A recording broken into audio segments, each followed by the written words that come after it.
Now we're starting with level 2. This is lesson 1. I suggest that you decide on a plan of how to practice. If you kind of let it depend on how you feel, you may not practice as much as you like. Like some people I know say, oh, I have to get up very, very early before the little kids wake up, so they get up at 5 and do kumne before the kids wake up. Some people do it right away when they come home before they have dinner. Well, neither one is maybe attractive to you, but you have to find a moment in the day that is reliable for you to say, well, that's the time of my practice. It's also helpful to have a place in the house that is dedicated to that. So if you go there, you know, well, this is my place for doing kumne at this moment. Maybe you have to make some agreements with members in your family. So it is not so easy to establish a discipline.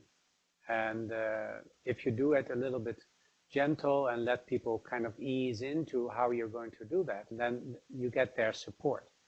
But even if you're living alone, it's still difficult if you don't have a set program, if you don't decide beforehand when you're going to practice, where you're going to practice, and how long. So I suggest you encourage yourself. It's not like an arduous discipline where you should do kumne. It's more like, oh, I know if I set it up like this, kumne will be, I will do kumne. So the first lesson will work a lot with the throat center. And the reason for that is that the energy as it flows through our body is distributed in this area. That may be all strange language, distributed energy, but every part of the body has a specific function. So each energy center has a function that the other ones don't have. And the throat center is the distribution of it. So the energy comes in, for example, with the breath, and it's in this area that decides, maybe quote unquote, where the energy will go. So if you think a lot, then there is a kind of a set pattern in the throat that says, oh, the energy needs to go to the head. So you breathe in, and in the throat there's some kind of code that says, we need it in the head, we need it in the head, because we're thinking a lot. So if you want to have the energy go more harmoniously through the whole body, the throat needs to relax. Open the throat. So we always start with something that has to connect it with the throat or the shoulders. So up and down, or one this way, or forwards and backwards. There are all kinds of exercises that help with relaxing the throat center, opening up the throat center. So it's not like you have to arrange for distribution of energy. That's just part that comes with the throat center being relaxed. So we are not in kumne stirring up a bunch of energies and get a special experience. We're really going from the other end. We are opening up the throat. It's a little bit like the chimney in the fireplace. If it's too open, it has a negative effect on the fire, and if it's closed, it has. So it has to have the right opening of the chimney, and that's this area. So, and it reflects, if the throat is relaxed, not only distributes the energy, but you're more at ease in daily life. You, for example, you would not feel you're so anxious. You would feel you're not so much short of time. You always have to run after things, and you're always running late, and you're always behind. That's all a reflection of the throat center being tight. So now don't feel bad because your throat is tight. All of our throats are sometimes tight, and all of them are sometimes open. So you're not like a person who is like this, like you are a person with a tight throat. No, you're not. Under certain circumstances, your throat tightens up, and in others, it doesn't. So we're trying to create a relaxed throat that whatever the circumstance is, the throat doesn't tighten up as much as it usually does.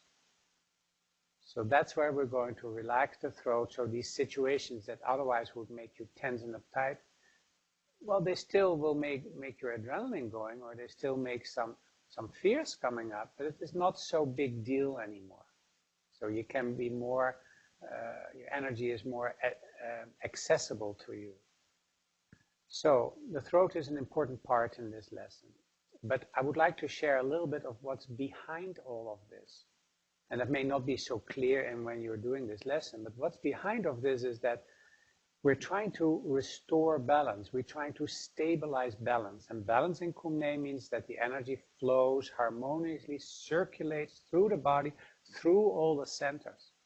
When that happens, it is very interesting. We internally nourish ourselves. It's the energy that flows through the centers that will make you say, I feel content. So if you feel you're not content, you feel you're empty and you feel you're lonely, or well, let's not start with the big ones. But if you feel discontent or you feel restless, it is only a reflection that the energy doesn't flow harmoniously through the body. So you want to restore that and not trying to figure out the reason for your anxiety, because the reason might be a long time ago, and actually you can never find the original reason for that.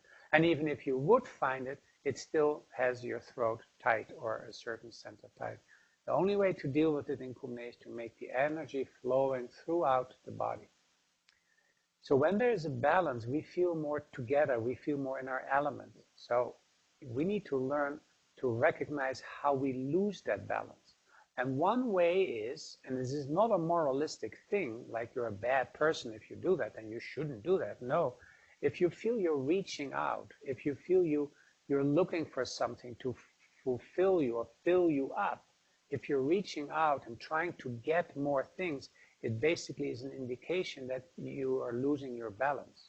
And that's a very subtle. For example, if you are very focused on other people, what they do wrong, and you think of something isn't right about them, you may be correct, but it doesn't help you, because you still will feel off balance because they are like this or like that. So if you internally have the energy flow through you, they may still be however you perceive them to be, but it doesn't upset you, it doesn't contract you, it doesn't really throw you off. I mean, you may change your attitude a little bit, or not change your approach a little bit, but you're not really thrown off. What is very nice is the text in the first pages of the Kumne Tibetan Yoga. It describes there that when we feel more empty inside, or I can say it maybe better, the text describes that when we want more houses, more, we're actually trying to regain that sense of wholeness, and this is some technical language, by appropriation. If we appropriate and get more and more, we think that we will feel more fulfilled. But that's not the case. There's inside is something off balance, and it is, we try to restore that balance by acquisition, by appropriation, by getting things. So people who really always thinking of buying, they're actually thinking that they will come into balance again by buying. Now it is true, you can buy happiness for 5 minutes, no question about it. You feel great if you buy something. But underneath there's this pattern of getting that you think will actually make you feel balanced again, and that's not the case. So this is not a moralistic thing like you shouldn't buy, not at all. Do as whatever your lifestyle is suitable for you and fits for you, but become aware of when you tend to go out yourself and judge other people, or trying to fill your time with external things. Please do all of those things, but at the same time build up your internal flow so your basis is balanced, and then you feel whole and balanced. So that's a little bit of the idea behind it, and that is written in the first pages of Kumne, the Tibetan Yoga. I'm very much in favor that you really study the text.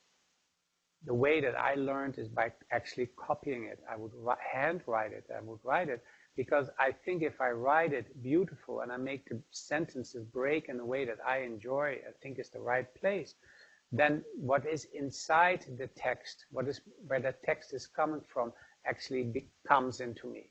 Now that's a way of saying it, but actually I feel much better. And it is pretty sure that if I copy the text, I know it. I may not verbatimly able to repeat it, but when the situations arrive, I can say what I just read.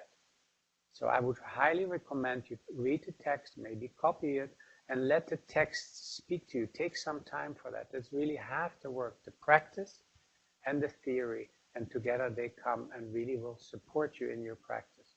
So have a good lesson, and I hope you enjoy. But don't forget, Kumne is not always fun. I don't always do Kumne because I love doing Kumne. No, I love the results, and I guarantee the results. And I love the experience and the theory that's underneath it. So if I like the exercise of doing them, it's really not very relevant for me. So one way to do that is to, as you're doing the practice, is trying to do them as beautifully as you can, as engaged as you can, as if you were teaching it to others. Good luck.